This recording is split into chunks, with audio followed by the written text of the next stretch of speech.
Inga mana, inga reo, inga rua, rangatira mā. Tuta ihi, tuta wihi, tuta wana.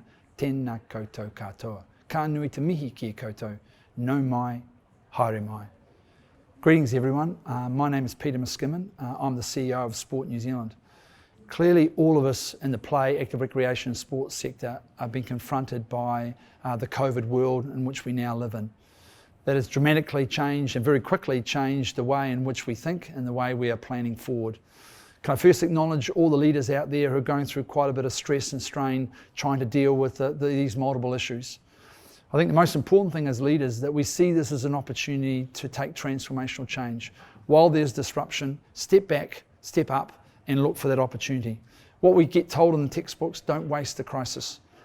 That's where we are right now. So the opportunity for us is to collectively share some of the thoughts around what that future might look like. Here at Sport New Zealand, we are centering that around our strategic plan. That is all about improving the well-being of New Zealanders by increasing physical activity in the play, active recreation and sports space. So we're using that to make sure that we focus on our young people, tamariki and rangatahi, 5 to 18-year-olds, particularly those that are missing out and don't get the benefits of play, active recreation and sport.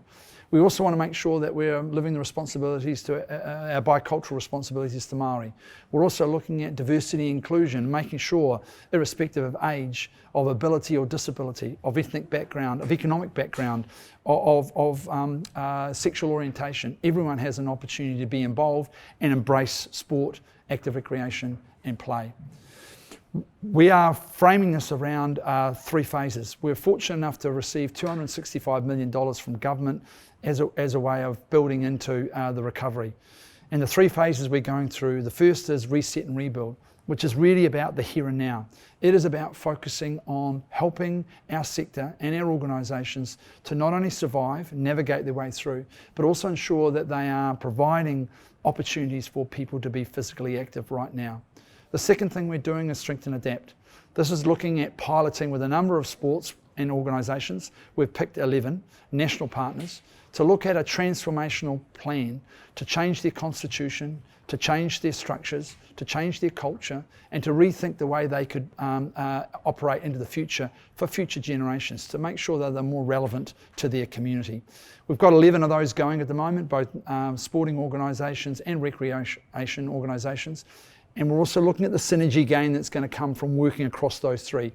Once we've done those, we will contemplate what the next wave of partners that we'll work with. The final one we're working with is about different and better. This is about the big systemic changes, how we might move and change and alter things in our system that is going to make it more relevant for people to be involved in our sector moving forward. The big thing we're doing here is we have a futures program underway. We're asking people in the sector to come together to help us look at those drivers of change, look at the impact that COVID-19 is having on those, and to paint some scenarios around what the future could be in 20 years' time, 25 years' time, and then how we might plan today and build into those scenarios. So that's what we're doing here at Sport New Zealand. I look forward to talking to you all in November, share a little bit further of the journey that we've been on here and some of the progress that we've made, some of the learnings. This is very difficult and challenging, but ultimately we're all coming from the same place, and that's about strengthening our sport, play and active recreation sector to make sure it's more relevant and viable for future generations. Kia ora, thank you very much for your time.